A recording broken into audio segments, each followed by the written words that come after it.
When you think of a Parisian breakfast, what image comes to mind?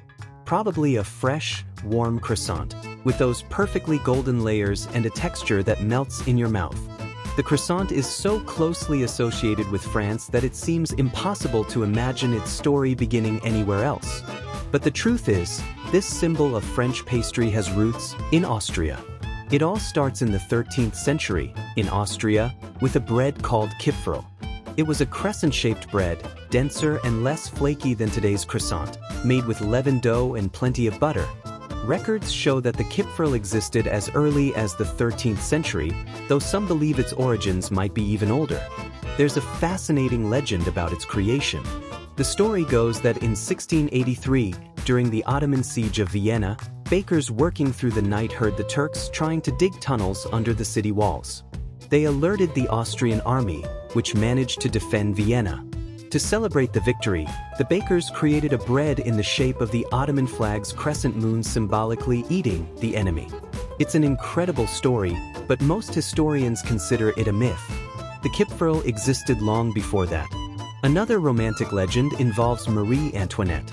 It's said that the Austrian Archduchess, upon marrying the future King Louis XVI of France in 1770, brought the kipferl to the French court, homesick for her homeland.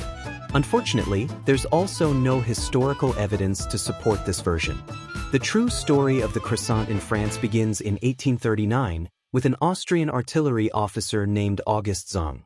He opened a Viennese bakery in Paris, on Rue Richelieu, called Boulangerie Viennoise. There, he sold Austrian specialties, including the kipferl. Parisians simply fell in love. Zhang's bakery operated for only 2 years, but it was enough time to create a craze. Several Parisian bakeries began imitating the crescent-shaped bread, and the French name croissant, meaning crescent, gradually replaced the original German one. But the croissant we know today, flaky, airy, with those delicate layers, didn't exist yet. Zhang's kipferl was made with brioche dough, more like a sweet bread. The big transformation happened in 1915, when a French baker named Sylvain Claudius Goy registered the first French recipe for the croissant. He replaced the brioche dough with laminated puff pastry, that technique of folding butter and dough repeatedly to create dozens of ultra-thin layers. The modern croissant was born. The success was so great that in 1920, the French government officially recognized the croissant as a French national product. What started as an Austrian import became, in less than a century, a supreme symbol of French gastronomy. Quick fun facts about the croissant. The word croissant in French is also used to describe the waxing crescent moon and, in graphs, growth curves. Until the 19th century, the croissant was considered middle-class food. The French elite preferred brioche, richer in eggs and butter. There's an unofficial rule. Croissants made with 100% butter can be straight. Those made with other fats need to be curved to hide the inferior texture.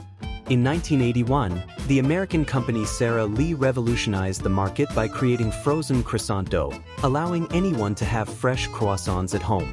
Today, the global croissant market is worth billions of dollars, with variations ranging from the Spanish suizo, filled with cream, to the American croissant sandwich. So, the next time you bite into a croissant, remember, you're not just eating a French pastry.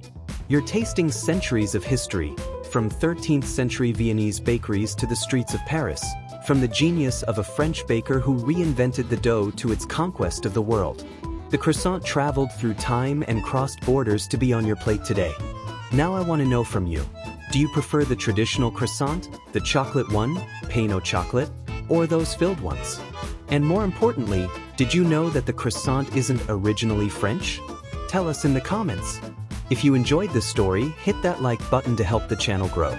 And if you're not subscribed yet, subscribe now and ring the bell, because every week a new story is coming out of the oven. See you on the next plate.